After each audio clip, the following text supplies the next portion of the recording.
Voilà, les lumières de la ville s'éloignent. Ça fait 1 heure que je suis parti. Donc je suis un peu en avance sur le rythme que je m'étais fixé. Alors, je ne sais pas si c'était le vent dans le dos ou quoi. Bon, là je suis dans la partie la plus dangereuse de mon parcours pour aujourd'hui. Et vous voyez, ça circule. Bon, j'ai mon gilet jaune. Je suis bien éclairé devant, derrière. Maintenant, faut être vigilant. Et voilà, donc on m'a demandé de faire des vidéos à peu près régulièrement. Donc aujourd'hui c'est la toute première. Bon, il fait nuit. Et j'ai eu la chance pour l'instant d'avoir une météo clémente. J'espère que ça va durer toute la journée. Donc là, donc ça n'a pas été trop compliqué. Après on va voir là dans 5 km à peu près. Je vais rentrer dans les bois, dans les chemins. Et comme il a bien plu, je vais voir comment se comporte le bonhomme. Donc je suis en avance sur le, comme je le disais dans la précédente vidéo, je suis en avance sur le timing. Bon, c'est pas grave. Donc là, il me reste encore 300-400 mètres de route à faire le long de la départementale et je vais m'enfoncer sur les chemins. J'ai reçu de bon matin énormément de messages. Merci à tous. Voilà. Donc je dirais aujourd'hui mon plus gros souci, c'est le problème de la crise Covid où j'ai eu de nombreuses désaffections de la part d'hébergements qui étaient prérequis. Donc je suis à la recherche. Nous sommes, parce qu'il y a toute une équipe derrière moi qui travaille avec moi. Donc ils sont à la recherche et je les remercie pour tout le travail qu'ils ont commencé à faire et qu'ils vont faire durant toute ce périple. Il n'y a pas de mots pour les remercier pour leur investissement de temps qu'ils vont avoir. C'est une belle aventure qu'on va vivre tous ensemble. Si d'ores et déjà il y a des gens dans le Puy-de-Dôme, du côté de Saint-Nectaire, voilà, qui peuvent se proposer en envoyant un mail à hébergement9diagonal@gmail.com pour nous proposer des hébergements. Ce serait vraiment super. Donc merci à tout le monde, merci à tous ceux qui me soutiennent dans ce projet et bien on the road again.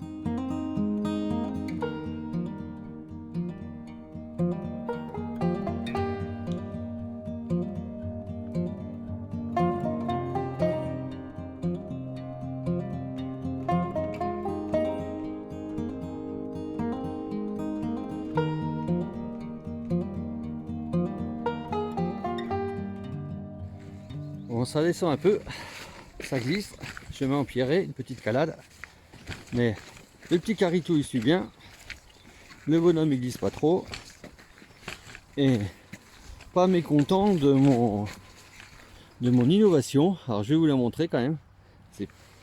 Voilà, bon elle a un peu glissé, certes. Donc sur chaussures made in maison, depuis tout à l'heure. Je vais m'arrêter, voilà.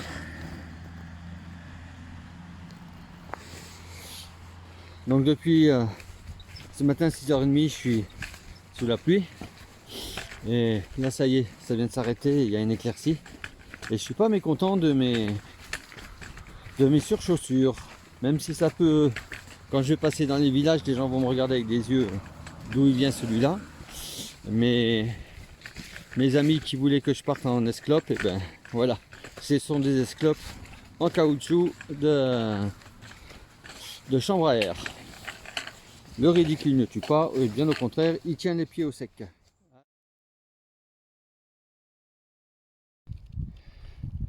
Ça, c'était pas prévu ce parcours. Allez, bah tiens, on va justement voir comment ça se comporte.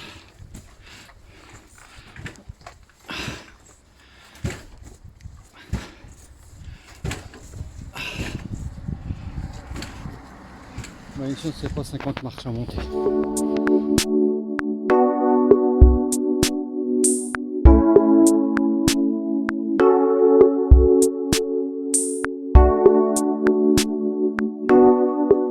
Étape Cruéjoul, le Quérol, enfin exactement Anglars, voilà. C'est à Anglars. Bah, ça fait 1h30 que je marche.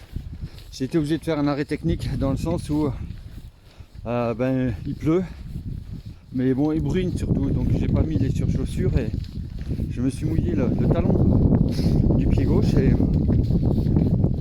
nécessairement un échauffement a commencé à se faire sentir. Donc avant que ça prenne de l'ampleur, je me suis arrêté pour mettre une protection avec compide. Voilà. Donc là maintenant je suis entre Gabriac et Bunac. Voilà, j'ai un petit peu dévié du parcours GPS parce qu'en ayant discuté hier avec le monsieur chez qui j'étais hier soir à Mémac, donc commune de Crevejoul, il m'a déconseillé de prendre le petit chemin. Il m'a dit prenez plutôt la D28, il n'y a pas grande circulation et vous serez tout autant en sécurité et ce sera plus praticable et plus facile pour marcher. Donc on m'a toujours appris qu'il fallait écouter les gens du pays. Ils savent mieux que nous. Et voyons ça sur des cartes ou des GPS. Voilà, bon bah. Je suis arrivé à Bunac. J'ai fait à peu près un peu moins de 10 km en 2h15. Voilà, et maintenant de Bunac, la vue sur pour descendre sur Espalion qui se trouve tout au fond de la vallée. Voilà. Donc maintenant c'est à peu près 4-5 km de descente par des petits sentiers dans les bois. C'est sympa, l'automne est magnifique. Voici ici, en dessous de ces maisons, un petit sentier en bas là. Voilà. Alors, si je me trompe pas, au loin, là, c'est le château de Calmont, juste qui surplombe Espalion.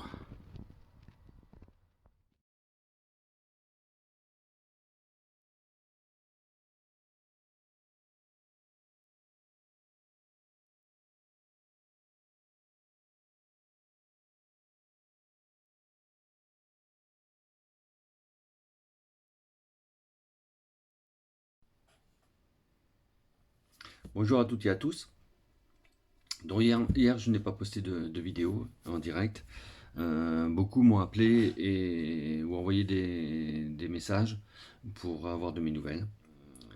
En effet, hier matin, lorsque je suis parti de très bonne heure du gîte du Martinou à Anglas, d'ailleurs à ce sujet, je tenais à remercier Madame Gasque pour son accueil chaleureux et son soutien à notre démarche, puisqu'elle m'a offert gracieusement l'hébergement.